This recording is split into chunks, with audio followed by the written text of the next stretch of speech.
you're good. Thank you very much, Sariana. I never had a cheerleading introduction before, so appreciate it.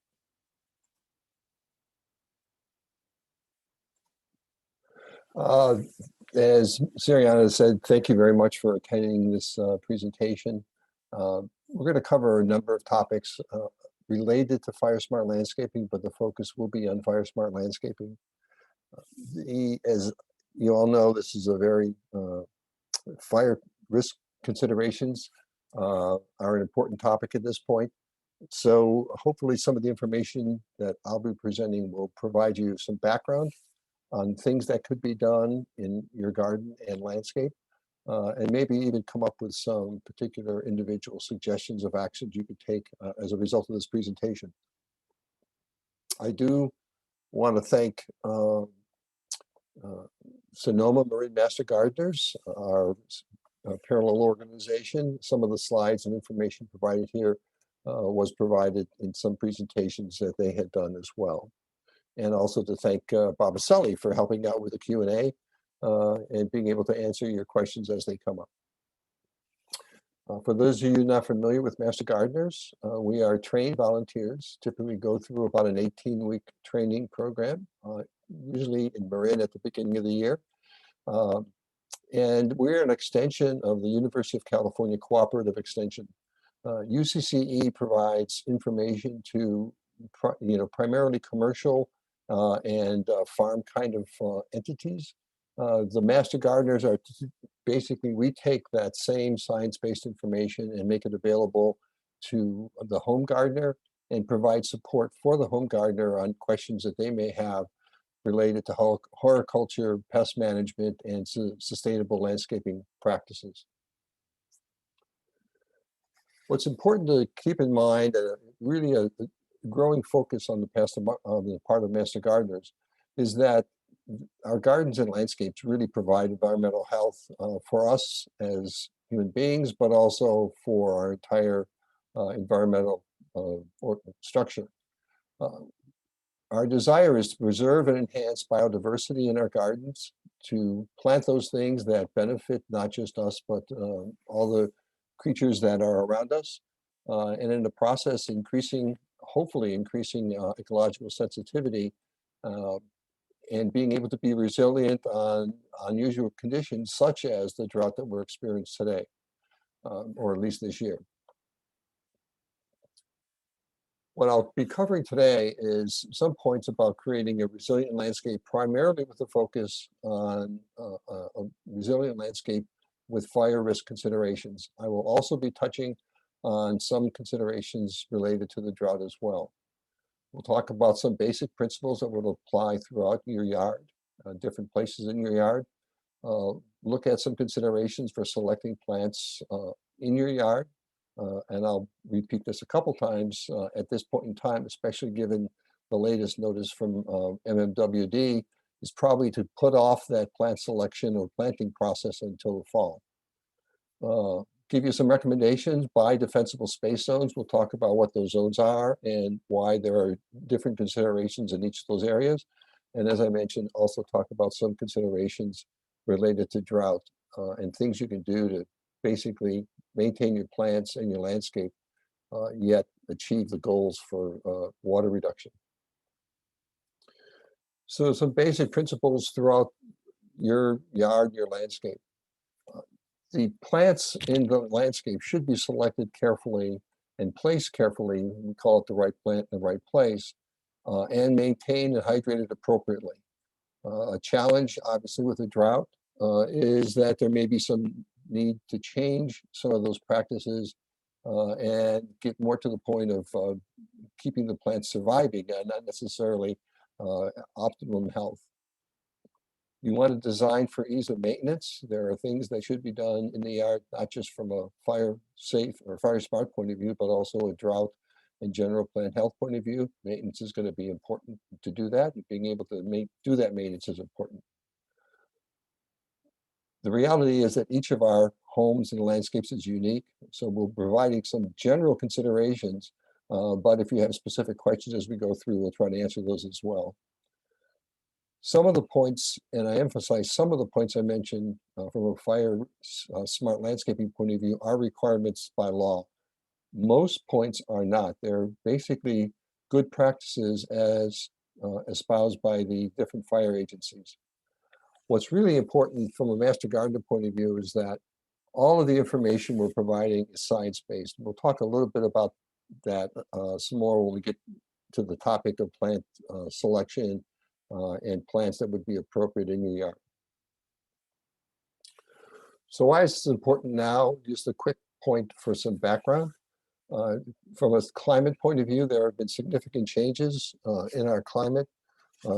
Another master gardener had done some research, and basically, for example, since the early 1900s, so 120 or so years, in San Francisco, there are an average in the summertime 3 fewer hours each day of fog, which is a pretty significant change.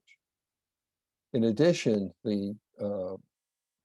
it's maybe a cause of that is that the average temperature has gone up in that same time period from somewhere between 1.3 to 1.9 degrees Fahrenheit. Some of that impact is reflected in the changes in fire behavior and the scope of fires that we've experienced. Significant fires last year, obviously, but to give you some background, of the most destructive fires in California, 18 of the top 20 have occurred since the year 2000, and of those top 20, 6 occurred last year. In the case of the largest fires, 17 of those occurred since the year 2000, and 6 of those in the year 2020. And in fact, all the top 7 have occurred since 2017. So there are changes occurring in the environment, and the focus is to be able to adapt to those changes. And what you'll see is that hopefully see is that the kinds of things we're suggesting are not that difficult to do in order to make your property a bit safer from a fire risk point of view. A couple, if you will, formulas that are often referenced by the fire agencies. The first one, and if you've done any kind of outdoor work, camping, you realize that fire really needs 3 components, the 3 listed there. And then from a fire agency point of view, they really view 2 components, weather and topography as the most significant factors affecting fire behavior, with fuel in both of those formulas, if you will, being common. What's important to realize is that from a private property point of view, fuel is anything that will burn. It's not just the landscape. It clearly is the landscape in many cases, but it includes mulch. It includes things like fencing, wooden fencing around your property, roofing and decks, lawn furniture out on the deck, arbors and trellises and planter boxes. All of those are considered fuel. What we're going to talk about is not necessarily taking action to eliminate any of those, but just be aware of those. And in some cases, there's some steps you can take to minimize the fire risk. In other cases, it's actions that you may take when there's a particular fire risk situation, such as a red flag day. From a fire exposure point of view, there are really 3 types of situations. The one most people think of, and often is the one that people are most worried about, is direct flame contact. That is, something catches on fire, and the fire is strong enough that the flames actually impede on something next to that item that's on fire, and that second item catches on fire. So what you have is a plant next to the house that catches on fire, and then in turn, some component of the house catches on fire. A second source of exposure is radiant heat, which is the fire is so intense that even something 10 to 20 feet away catches on fire just because of the intensity of the fire. Just as an aside, through some studies that were done almost 30 years ago, when you really look at, even on intense fires, getting 30 feet or more away, the risk of something catching on fire from radiant heat is pretty low. What I think a lot of people may not understand is that, in fact, the most significant type of exposure in terms of damage to houses is actually embers. So it's not the case of a fire like the first example I gave, which is something catching on fire and catching the house on fire. The question always gets to be, how does that item get start on fire, that bush or pile of wood or whatever it is adjacent to the house? And the source of that really is embers. You get embers from a wind that could be from a fire that's could be up to a mile away. Those embers get blown, land in an area next to the house, perhaps a pile of needles or leaves, or some small dead debris. That those components start to smolder, catch on fire, and in turn that fire perhaps catches the house on fire. The other example that often happens, and through some recent investigations of fires last couple of years, is that fires can actually fly into the top of the house through vents that are normally there for air circulation. And in fact, the house actually catches on fire from the top and burns from the top down. So embers are the most important thing to be thinking about, and that really influences where we look first when we talk about fire risk mitigation. So again, the important thing to keep in mind, it's not the direct flame contact from some kind of a nearby fire. It's the embers that may land, and what you want to do is minimize the risk of those embers starting a fire next to your, on anything next to your house. So I'll give you a couple scenarios just to make the point. The first is, in this first scenario, you have a house completely surrounded by vegetation. All the vegetation is burned, the house has survived.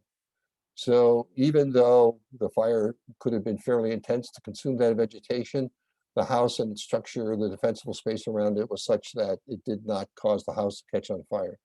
On the other side is this picture where you've got green vegetation all around the structure, and the structure has been completely consumed.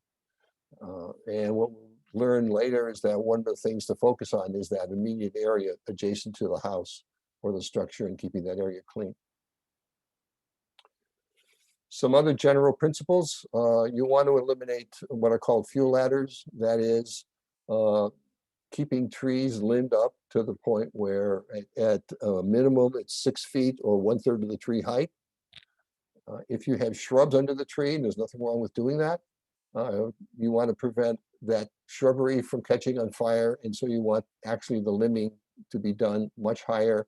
And the example shown here is that it be 3 times the height of that of those shrubs, between the shrubs and the lower limbs. And you're really trying to prevent the scenario on the right-hand side, which is a fire starts in the grass or some small debris that in turn catches the shrubs on fire, and just because of the proximity of the vegetation catches the tree on fire, and the fire goes on from there. I mentioned topography is one of the considerations in terms of fire behavior.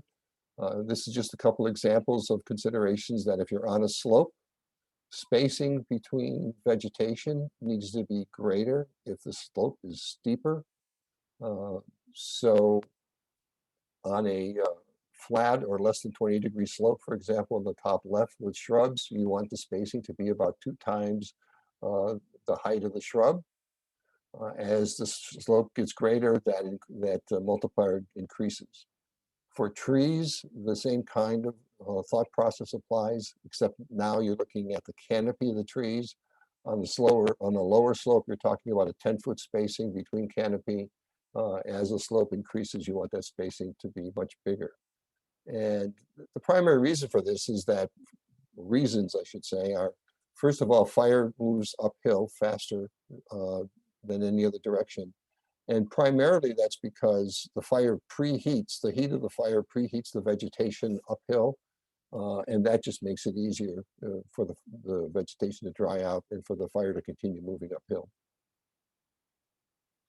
So we'll talk a little bit about fire smart landscaping and some of the considerations as we look at defensible space and so on. In general, throughout your property, you want to basically look at these practices. First step is to remove all dead and dying branch plant material, regardless of where you are in the yard. And in fact, that is a requirement in the code, that the landscape should be maintained in that way, especially close to the house. And by that I mean like 30 feet away from the house. Recommendation is that you create islands of plants, preferably with non-combustible paths. Could be dirt, it could be stone, decomposed granite, between these islands of plants. And the intention is to interrupt the path of the fire. One additional benefit when you're doing that is you're also going to make it a little easier to maintain your yard in that case. The example, the comparison I make is that if you have an edible garden, generally edible gardeners keep keep all of their plants within arm's length of the path that they work from, just so they can harvest the vegetables and fruits from their yard. I would propose that you do the same thing even in an ornamental garden. If you're really close to a structure, you want to avoid planting or mulching that's close to the structure. The farther away you go, the more leeway you have in doing that. We'll talk about some specific examples in a little bit. And as I mentioned, what's really important is pruning your trees from the bottom of the ground. One of the questions that usually comes up very frequently is the idea of fire-resistant plants. From a master gardener point of view, and for all the scientific research that was done, essentially you end up with a position that says all plants can burn. There is no scientific consensus on how to define how fast the plant will burn, what will get it, what's necessary to make it start, how long it will burn. And you can imagine the different variables depending on the humidity, the wind, the temperature. All those factors can influence that. So the best approach is simply to realize that all plants can burn. So looking at any kind of a list that says, well, this plant is fire resistant, actually can be confusing and leaves you with a sense of complacency that's inappropriate. That plant, whatever you pick, will end up burning. And if you think by planting it you're safe, that would be a wrong assumption. What's really important is that you place the plants appropriately and specifically minimize ladder fuel situations. And that really boils down to pruning, keeping the plant clean, and making sure the plant is appropriately hydrated.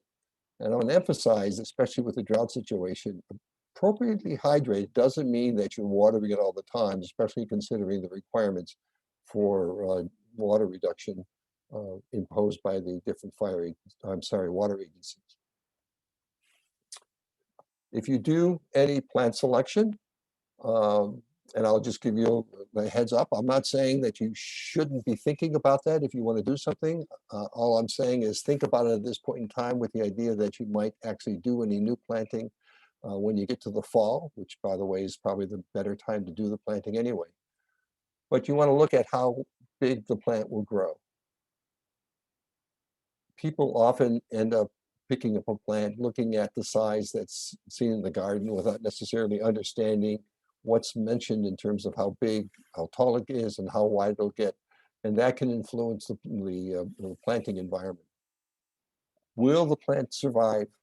And more importantly, will it thrive where it's planted? You know, is it a shade-loving plant? Make sure it's planted in those conditions. Is it a plant that needs richer soil as opposed to a clay soil? Be careful of that and pick the plant and the location appropriately.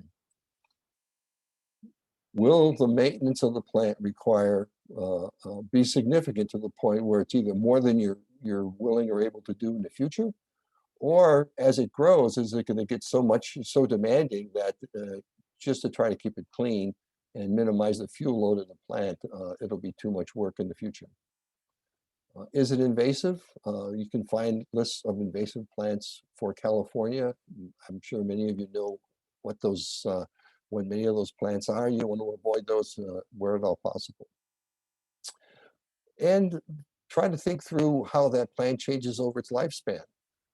Some plants tend to grow vertically very quickly initially, but then later on tend to spread out. And if you understand that, that can influence where and what you do with a particular plant. We'll talk a little bit about defensible space. You've probably seen this diagram. Just in terms of the perimeters, the red line is that 0 to 5 foot around a house. Orange is the 5 to 30 foot area, and then the inside the green boundary is a 30 to 100 foot area. The important point to keep in mind is you want to start at your house and work out. We're not going to talk about home hardening kinds of things that you can do on the structure itself to make it, to improve its, or minimize its fire risk. A lot of that information is available on the Fire Safe Marin website. But once you get to the side of the house and you start working out, you really want to look at that 0 to 5 foot area. We'll talk about specific things that you can do in that area. Then look at the space beyond that, out to 30 feet. And again, we'll talk about some specific steps that you can take. And then as you get beyond that 30 feet, you've got a lot more leeway of what you can do in terms of the use of mulch, in terms of the size of plants, the proximity of plants, and so on, so that your environment, basically think of it as a little sparser, closer to the house, and more robust as you move farther away. So as I said, you want to start at that 0 to 5 feet, then to 30 feet, and then out to 100 feet. Keep in mind that that guideline applies or to your property line, whether it's 30 feet or 100 feet. In some cases, depending on where you live, it may involve some cooperative work with your neighbors to make sure that the appropriate work is done at in those different zones around your property. So 0 to 5 feet. From a fire agency point of view, also referred to as the ember resistant defense zone or ember resistant zone. And the idea is that you want to minimize the risk of embers landing in the next to the house. For example, in this area, right down in here, if there was a pile of debris here and let's say dead leaves, because of the way the wind blows, it accumulates there. There's the risk of an ember landing there, and if that caught on fire, it in turn could catch the siding on fire and continue from there. So you want to minimize the amount of debris in those areas. You want to minimize the plantings that are under windows, eaves, or vents on the side of the house as well. And the idea is, again, to minimize the risk of any fire and therefore embers from here actually blowing up and into the house, or if the shrub is big enough, the fire actually breaking the glass in the window. Consider the decks as part of the structure. So this guideline would apply as well to that area. And I want to emphasize this is a guideline. At this point, there is code in the fire code to clean up this area for houses, but there is still some work being done to define exactly what that means. But the recommendation at this point in time is just think about keeping that area clean at a minimum, and if appropriate, maybe making some changes to remove combustible material. For sure, you do not want to put any combustible mulch in this area, like wood chips. Preference is to use non-combustible mulch. If you want to focus on any one area, it's again this 0 to 5 feet. We'll talk a little bit about that later as some actions you can take. And then keep the trees and so on lived up.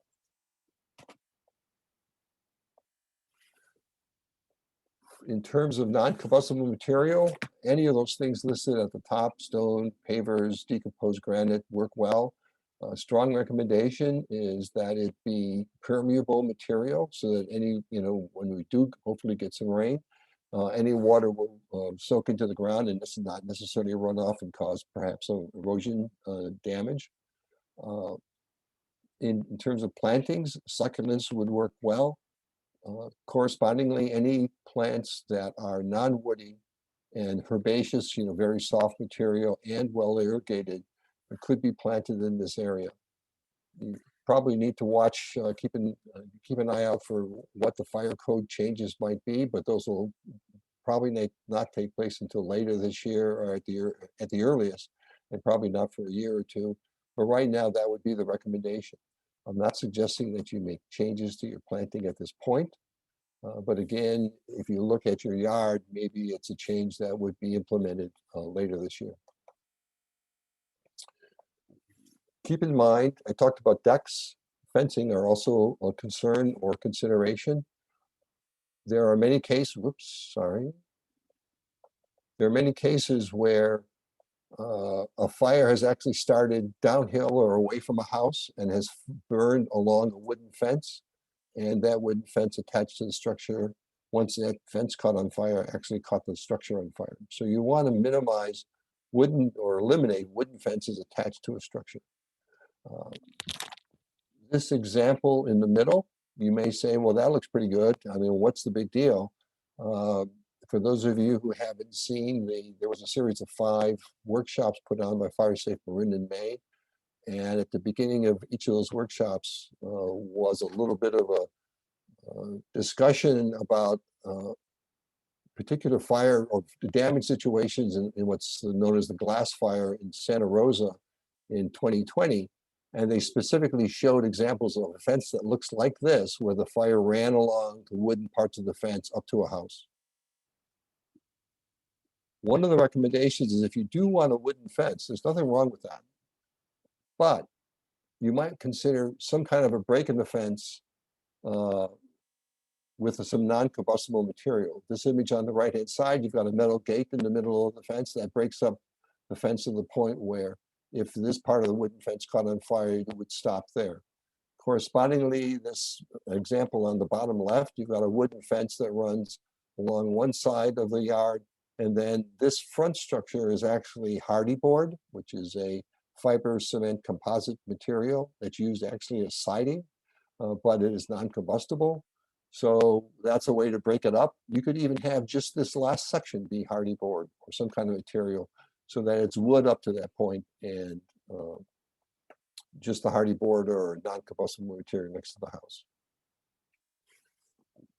Well, what about doing something that's decorative in that zone? Well, there are a number of things you might consider. Rocks and boulders provide some interest, maybe establishing, even to the point of establishing a rock garden, where you've got, again, low-growing plants in addition to the rocks and stones that would be there. Interesting permeable landscape. There's a lot of different choices that you can find from, flagstones or brick that doesn't have any concrete in between the individual bricks. Or you could put in some kind of a water feature.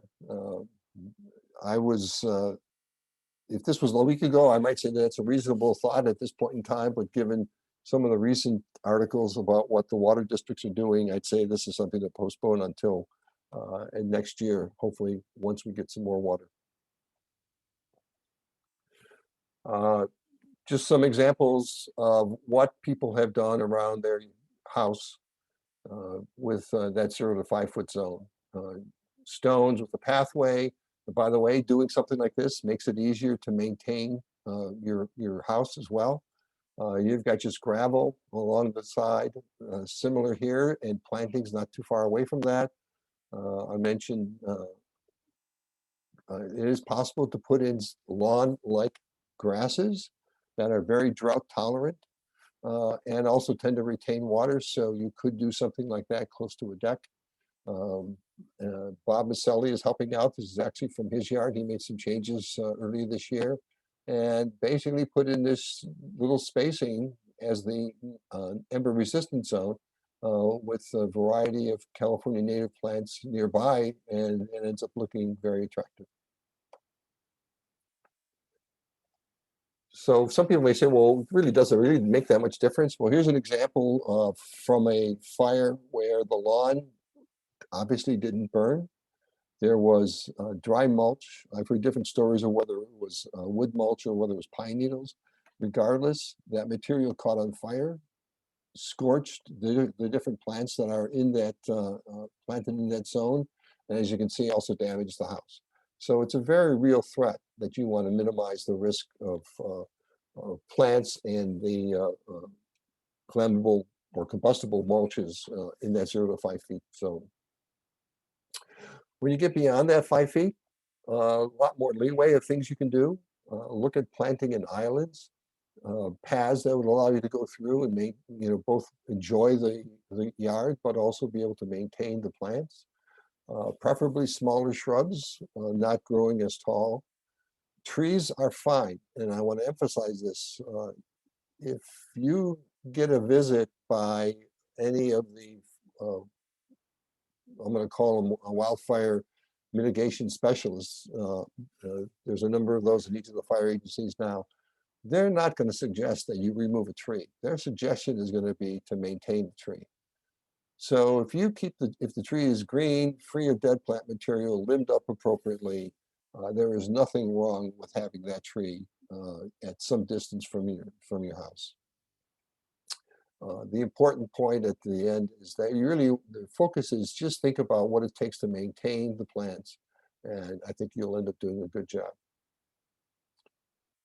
So again, it's preferably perennials. You could have areas that are annuals, for example, maybe a meadow garden or something like that, or California grasses that would tend to go to basically grow to seed early in the season. When you get closer to the actual high-risk fire season, you can cut those down later on. The important point is that it's well maintained, and therefore you keep the fuel that's available in case there is a fire to a minimum. Preferably rock mulch between the planting groups to minimize the fire spreading from one group to another. Look at the hydration you required. Again, we'll talk a little bit more about some things you can think about to adjust your watering scheme given the drought conditions. And the more hardscape focus when you get closer to the house. When we go beyond that, we're talking about bigger plants, maybe denser, still maintaining the ability to maintain the plants appropriately. Consistently, what you want to do is remove dead plant material.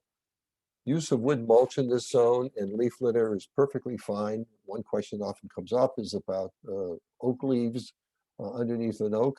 There is nothing wrong with that. Generally, the recommendation is for any kind of a mulch in this zone, up to about 2 inches is fine. You want to keep annual grasses mowed down. If you do end up doing any mowing, that should be done earlier in the day. Also consider evaluating what I'm going to call escape routes. This is not escape routes in case of a fire to totally get you out of an area. It's really how do you get from your house to your car in order to leave the area. Sometimes you have people who have planted dense vegetation along the pathway, and that's the only way to get to the car. That dense vegetation probably should be cleaned up in this process as well. Just 2 examples, primarily with California natives. So you can get a great variety throughout the year in terms of color and flowers. Keep in mind that in this right-hand photo, this stone wall actually also acts as a fire break as well. It's not just a path. So you're actually preventing fire, assuming these plants here overhanging the wall were removed, minimizes the risk of the fire spreading from the left to the right. I mentioned mulch. Composted mulch, which is mulch that has deteriorated a little bit, is preferred. Large size mulches as you're further away from the house, regardless of where you are in your landscape, do not use gorilla hair mulch. There's a lot of problems with that. Some of the fire agency people, they say when they respond to a fire, they can spend a long time. If a fire actually starts in that gorilla hair, it takes them a long time just to get the fire down, just because it's the mulch tends to continually smolder, and it's hard for them to really remove the risk of that fire growing from that point. As we mentioned earlier, no organic mulch within 0 to 5 feet. If you do have mulch areas with wood, try to use non-combustible material where possible in between some of those. Quick summary for non-combustible mulch between 0 to 5 feet, composted wood chips and non-combustible mulch in that 5 to 30, and pretty much 30 feet in and out from the house, just about anything you want other than gorilla hair. Keep in mind that these are rough estimates. I mean, nobody's going to measure exactly 30 feet from the house to figure out what's going on. It's really just the sense of what that landscape looks like. And the idea that if a fire started someplace, what's the path it might follow, and are there interruptions in that path? As I mentioned earlier, nothing greater than 2 inches deep for mulch, regardless of what kind of a combustible mulch you use. So what about activities in terms of maintaining your landscape? It really breaks down into 4 key areas. You want to clean things up, and you can almost look at this as a sequence of steps that you could take around your yard over the next couple weeks or months. Do the cleanup, make sure things are watered appropriately, adjust the mulch as needed, and do pruning if you besides cleaning up dead material, if you want to do some other pruning on your plants. Keep in mind that in a case of pruning, it may be the best time to do the pruning may be dependent on the particular species of plant. So what's the cleanup involve? It could be picking up a bucket, walking around, pulling weeds, raking up piles of leaves and needles, putting them in your bucket and putting them in the green bin. If you can, clean out the gutters and debris from the gutters and rooftops.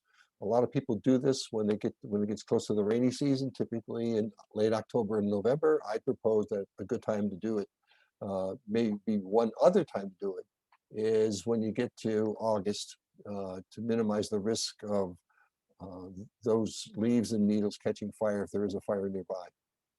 Make sure there's nothing underneath the desk. Underneath the deck that could catch on fire. Wood piles, debris, sometimes depending on how high the deck is, it's possible that there's been a buildup of debris underneath and you want to minimize that. Keep wood piles at least 30 feet away from structures. If wood is a primary source of for example, heating in your house, the idea would be that once the rainy season starts, bring it closer, obviously for convenience, but plan on moving it away from the structure when you get into the May-June time frame. Keep combustible items, including plastic bins, the garbage bins, away from structures, because those easily could melt and catch on fire and then catch the adjacent structure on fire. If you have generators or large propane tanks, those should be farther away from the structure to minimize any kind of risk. Just a quick comparison examples in the top left. Very dense vegetation close to the house, branches overhanging the house and touching the chimney. Basically the same image. A lot of the vegetation has been cleaned up, easy to get around to the different areas to do the appropriate maintenance. For watering, you want to, at a minimum, maintain your irrigation system. It may be appropriate to spend some time, if you've got a drip system, to make sure it's working properly, that there aren't any breaks. Keep the plants properly hydrated. And I want to emphasize that proper hydration doesn't necessarily mean a significant amount of water. What you may be able to do is, if you've been on some kind of a watering schedule, is look at gradually cutting it back. Whether that's the amount that you irrigate at any one time or the frequency that you do the irrigation. And just keep an eye on the vegetation to see what the reaction is. You may find that you could make some reasonably significant changes and still maintain the vegetation that you have.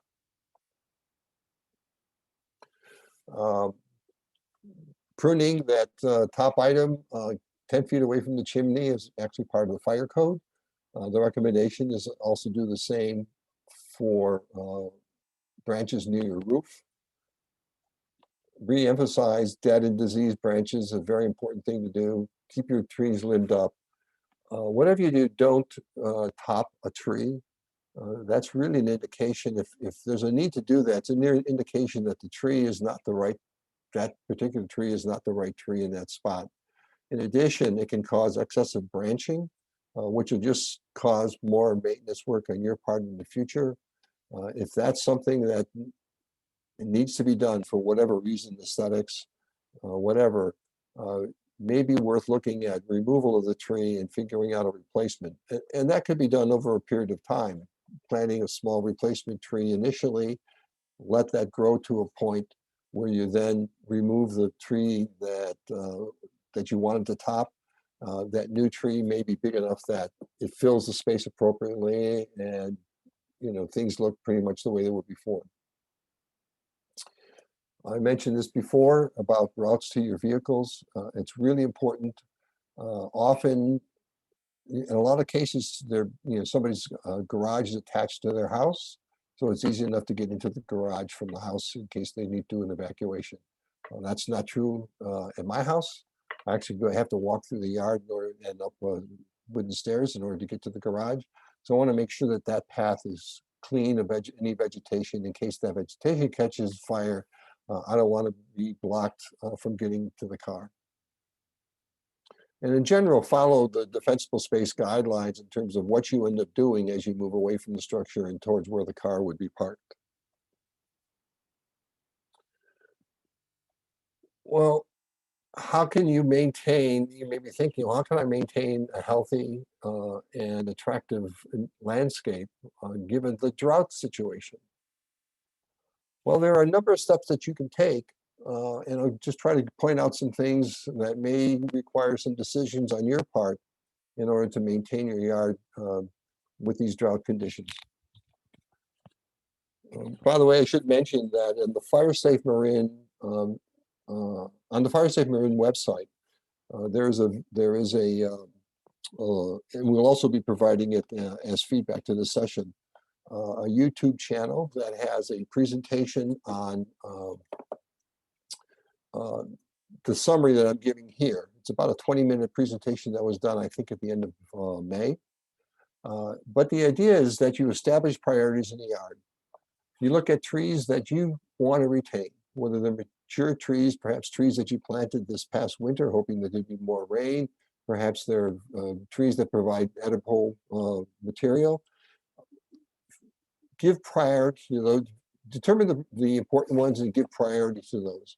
You've got a vegetable garden, you're trying to maintain that, that may become a priority. In your general landscape, certain shrubs or ground covers are important.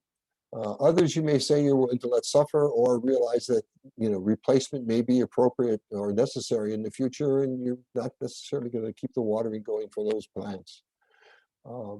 Keep in mind that if you actually open things up a little bit and where appropriate provide some level of mulch, you can actually eliminate competition for the water. And if you put the mulch down, that'll actually keep the water content in the soil for the plants that remain. Adjust your watering practices. Watch for plant stress.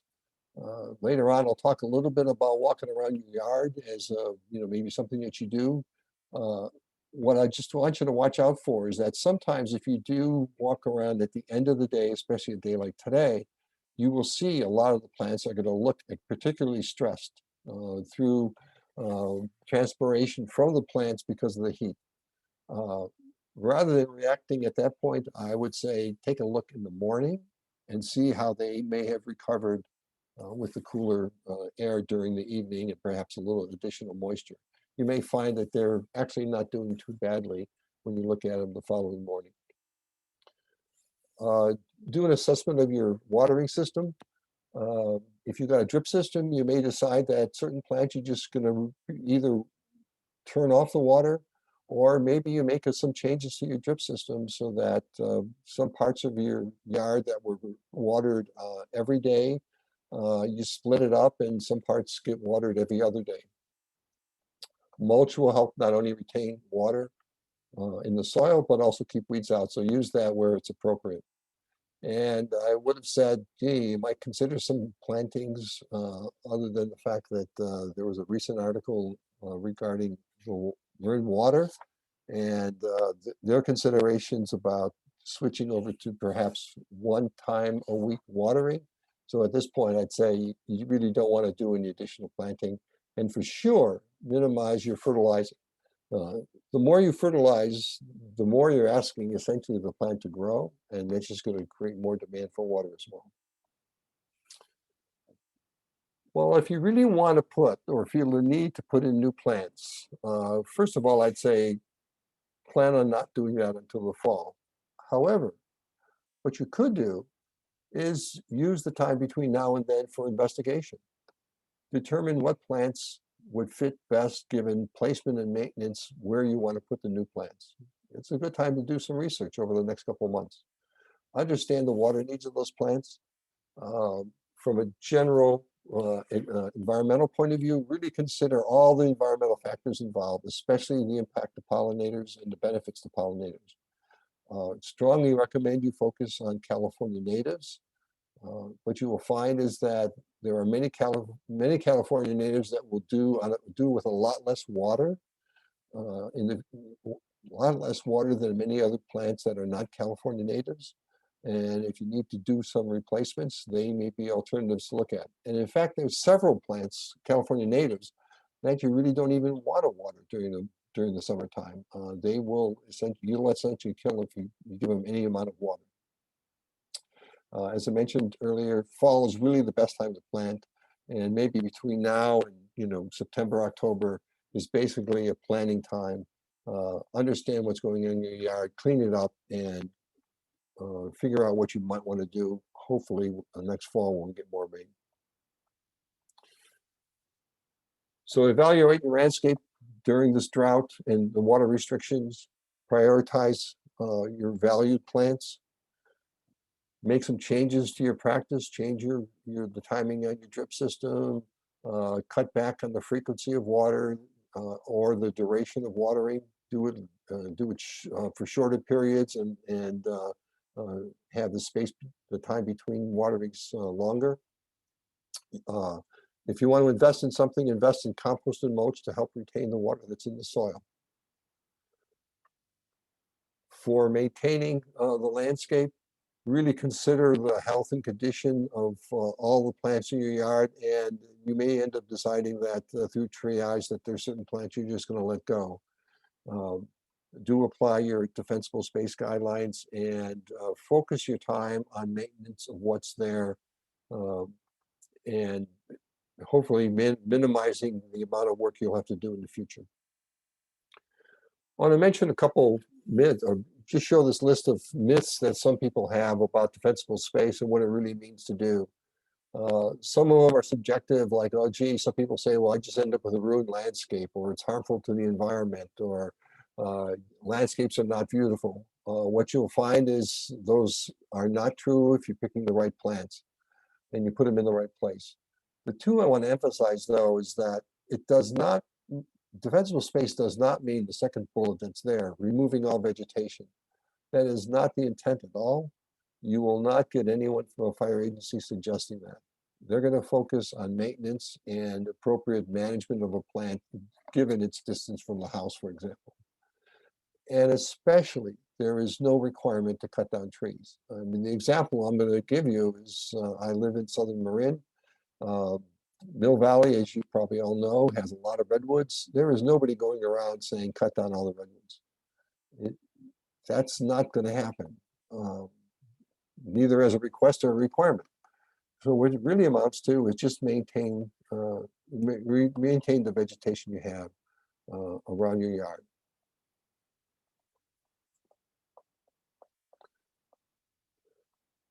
So a quick summary. We've talked about a lot of this. Minimize combustible material, low growing, well irrigated plants, avoid plantings under eaves, windows, and vents to minimize the windows getting broken or fire started within those areas. Sorry. No combustible mulch or fencing in zone 1 and zone 2, the 5 to 30 and 30 to 100 feet. Basically, you're planting larger plants, larger trees, denser vegetation, if you will, but still being able to maintain those plants as appropriate in each of those zones. For maintenance, Mow your grass and remove the weeds as appropriate. Any ground cover and vines that are growing, look at removing that. I'll just mention one point. People will often say, well, gee, what about ivy on the ground? Isn't that lush and green? The short answer is not really, because if you actually lift up the green ivy, what you'll find is a lot of dead material underneath. If you wanted to maintain that, it's going to take a lot of work. You may be better off looking at removing that at the appropriate time and finding something else to replace it. Adjust your irrigation system. Make sure the plants are appropriately hydrated to maintain their status, not necessarily to encourage them to grow bigger. No gorilla hair in terms of mulch, and just keep your trees and shrubs pruned appropriately.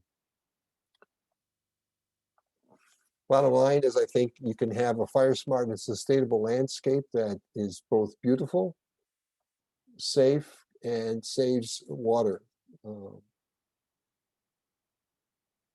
Focus on starting at the house and working out. That 0 to 5 foot zone is the most important. And keep in mind the appropriate placement, the type of plant, and the appropriate placement and design, with maintenance being really, really important on an ongoing basis. So if you ask for a list of actions, what should you do? Very simply, the first step I would say is you want to do what I call a property walkabout. Whether it's in the morning or in the evening, get your favorite beverage, maybe take your phone or camera and just walk around and make some notes about what does it look like given, what does your yard look like given what we've talked about so far. Take some notes, figure out things that you might want to do in the future. Make some notes of those things that are that need to be cleaned up. Put it in the green bin, especially focusing on that 0 to 5 feet zone. Lay out plans for the next step. Whether it's, gee, once a week you're going to go out and take a walk around the yard and make some changes, and you'll do some things gradually. This is not a case of you need to do everything at one point in time. You really want to just sort of put a plan together and keep calm and just execute against that plan. I'll just talk briefly about what I've done. I did that walkabout and made some notes, figured out what's important and not, and I'll show you some examples in a minute. First step was exactly what I recommended. Clean up. What can I get rid of? In some cases, I actually looked at moving some plants. Now, keep in mind, the risk of doing that is it's going to demand, moving the plant is no different than putting in a new plant. It's going to need some additional water. But again, that may be a solution that gets implemented in the fall. Once you got your list, basically work the list. Start the structures and work on your way out. And I'll just show you some gradual process. So that picture is actually a pile of leaves, stones along within that 0 to 5 feet of the house. But I noticed that there was a pile of leaves from earlier this year that needed to be cleaned up. Easily a situation where an ember could land in there, start on fire, and catch the wood siding on fire. This is an oak tree below the deck on our house. It's a tree that I've been encouraging to grow for a while. My intention is to not remove it. I've pruned it up. I'll probably do some additional pruning, try to clean it up on the inside. I want that tree to grow more, and my intention is to retain it, even though it's relatively close to the house. If there's a ground fire, because the limbing up, that lower limbs of the tree are not going to catch on fire. And the example I'll use is that if you've ever driven up 101 anytime in, let's say, the August, September timeframe, you've probably seen grass fires along 101 where the grass is burned and maybe the lower couple branches of the oak trees are burned, but the top of the tree is not. So the oak trees, if they're maintained reasonably well, are pretty resistant to a fire. There is no, dense growth of clusters of the trees like in a forest. This is an example of a ceanothus I actually planted a number of years ago up against the house.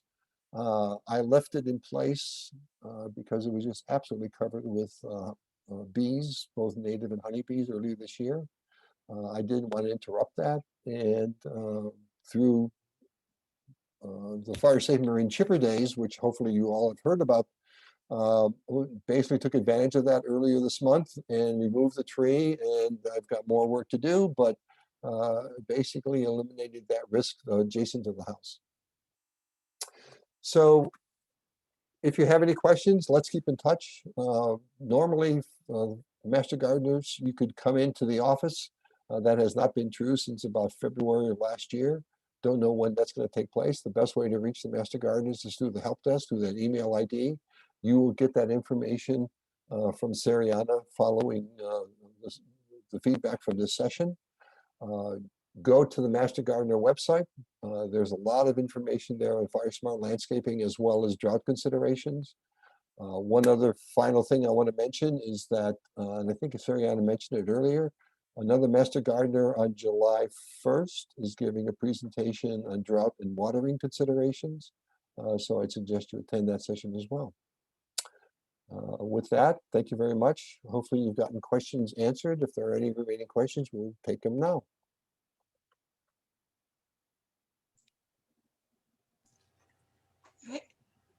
Hi, thank you, everybody.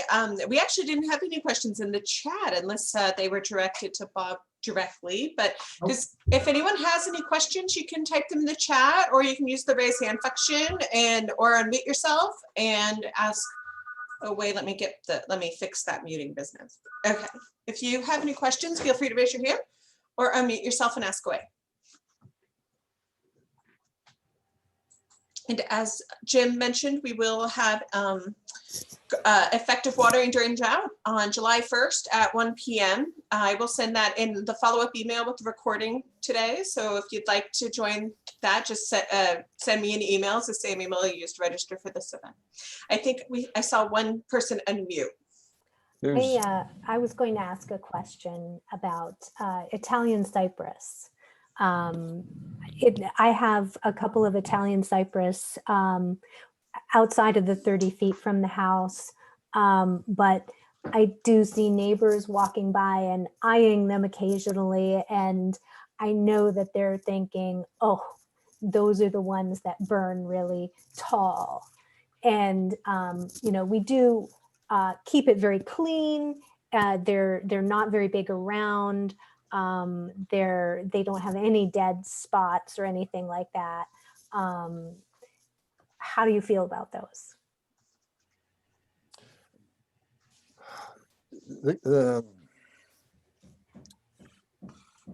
I think the fire agency would say remove them, but it really depends on the proximity. It's Michelle, right? Yes. So did you attend any one of those Fire Safe Marine webinars that were given, workshops that were given earlier in May? Yes, my husband and I have attended multiples, and I know they called out those. We did have one of the Fire Safe Marin people walk us around our neighborhood, and he wasn't particularly concerned about mine, which I thought might appease some of the people that walked the route with us. But, you know, strangers that walk up and down, you know, kind of look at it. Right. It is very much situational. And the reason I bring up that workshop is that specifically in that video at the very beginning, about 11-minute video, they talked about one house that burned down because of some Italian cypress that were right next to the house. And the view was that the cypress caught on fire and that caused the house to catch on fire.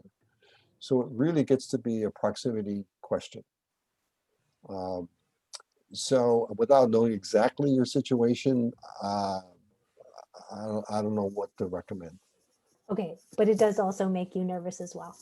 Yeah, okay. It's really a conundrum. It's really a conundrum. If you are able to keep the trees clean, you know, if you're able to prune out the dead wood in the center, or at least a good portion of it, if you can keep it pruned so that it's within the space that you got between it and the house. You know, I don't think a defensible space examiner would ding you very hard for that. Some would say that that's one of the four kinds of plants that should be removed. Mainly because that particular species can get out of hand pretty quickly. And then you've got a problem. But if you can keep up with it to the point where you're not overly risky about it, then I would say probably nobody's going to tell you to take rid of it. Michelle, let me add, it's not the same kind of plant, but again, I live in Southern Marin, not in the city of Mill Valley, but the city of Mill Valley a year and a half ago passed an ordinance and sort of reconfirmed that recently about removal of bamboo, Yeah. which is often used in narrow ways. You know, if you got narrow space between two structures, it's used as a hedge, if you will. And basically, they put together the city government basically put together a program that says, like Bob said, if you can maintain it, which I don't want to minimize what's required to do that, right? And I would say the same with Italian cypress. If you can maintain it, you can keep it. But they also said, we're going to check every year. So that's really important. Sariana, it turns out in the chat, there was a message sent directly to me. Yes, it's Jennifer Gunn. She's going to unmute her. She's unmuted herself. Okay. Hi, Jim. Sorry about that, or That's Bob, okay. but maybe one or both of you can answer this. It's a broad question, but I live in a homeowners association up here at Hamilton, and we're on about 15 acres, 3 out of 4 of which is turf, and we've got hundreds of large trees and a limited budget. What should we do first? So Bob is a bit more familiar with this, but I'm going to go out on a limb. So you said Hamilton, so you're so in to Nevada. speak. Yeah, yeah. So you're in Nevada, correct? Yes. Okay. So a couple things. First of all, in general, the emphasis start at any structures or each of the structures and work their way out. You know, so, you know, as an HOA, maybe you just say, hey, we're going to deal with that 0 to 5 feet for all of the structures first, and then we're going to look at 10 feet, and then, you know, whatever, work your way out. As part of that process, look at limbs that are close to the structure, right? So that would be part of that initial cleanup process. The turf would be a concern from a water point of view, but not necessarily from a fire point of view. But there are programs to, you know, the water district has but you're in North Marin water, I believe, right? Yes. We are, and we've turned off, we've stopped irrigating the grass except the tiny front yards and the central commons. Don't have alternatives yet, but so we just. So I would look, yeah, there are alternatives that are grass-like. There's a number of places I'm trying to think of. So Cavallo Point down at the southern part of Marin, around the I'm trying to think. It's across from the Civic Center. It's the OES, the Office of Emergency Services, the Sheriff's Office. If you drive to that building, it's on the west side of 101. Used to be the fire it's the insurance company. I can't think of the name of the company. Anyway, Yeah. Fireman's Fund. Fireman's Fund. Thank you. Fireman's Fund. If you go look there, they've got the same kind of thing. It's, you know, it's a turf kind of material, but it's a drought resistant grass-like, right? It's not a lawn like you'd expect for kids playing baseball, but it provides the same attractiveness. The final thing I'm going to mention is that Nevada Fire District has a grant program. Yes. And I don't know all the specifics. I know that's been going on for years. I know individuals, like individual homeowners have taken advantage of it. I don't know if there's special considerations for like an HOA. I will also tell you, south of you is the Marin Mobile Country Club. Have you heard of that? No. It's I can't remember exactly. It's sort of the southeasternmost country. It's call it a country club. It's not a country club. It's mobile homes. It's a mobile home community. About 300 mobile homes. They've had a lot of fire issues in the past. They've gotten together, and I would recommend you try to get in touch with them, find out things that they've done in conjunction with Nevada Fire. I think there are things that can be done to not only specifically give you recommendations, but also assist with the implementation. So there's two other things that I could suggest. The first thing is go to your library and get this book. Because it's called Reimagining the California Lawn. It has ways that you can get rid of the lawn if that's what you want to do, but it also has a good deal of information on things that you can replace the lawn with, even things that you can walk on. So this is a really good book to use. The other thing to do is the wildfire mitigation specialist for Novato Fire is a man by the name of Nicholas Barlupe, B-A-R-L-U-P-E. And his telephone number, which is his cell phone, is 415-858-2150. Jim is correct. There are grants available to homeowners, and I believe also HOAs, but you need to get an assessment done of the area by the wildfire mitigation specialists. And so if you call Nicholas, he's really good. He is a rational person who, doesn't come out with a chainsaw and ready to get rid of everything in front of him. And he will make some very good suggestions as to what needs to be done and what then recompense the fire district will make.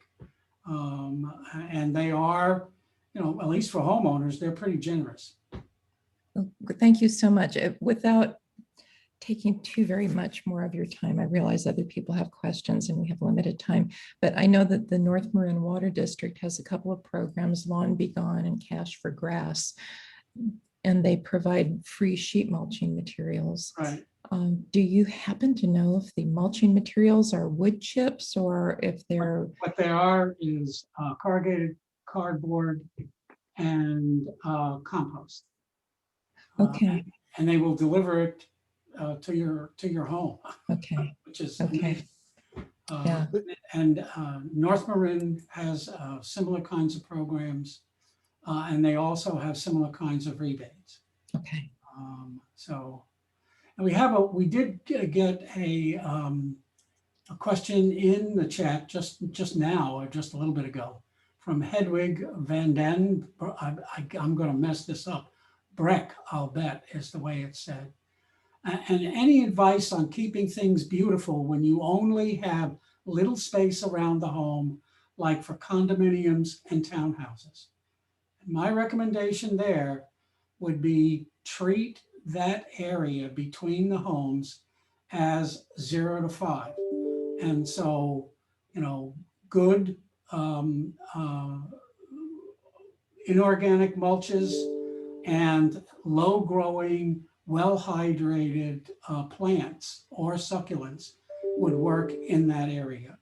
And that would be, actually pretty fire smart. I'm going to go back just a comment, additional comment for Jennifer. I mentioned the Marin Mobile Country Club. If you do contact someone from Nevada Fire, they would know the contact at the country club, specifically a gentleman by the name of John Hansen. He's sort of the lead fire guy there. So it's, again, it's 300 mobile homes in a community, probably not in a way dissimilar to what you're describing at your HOA.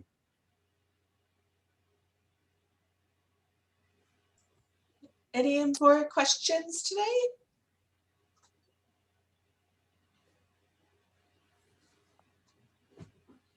All right, I think that might be it. I'm going to end the recording now. So thank you, everybody, for your questions and joining us today.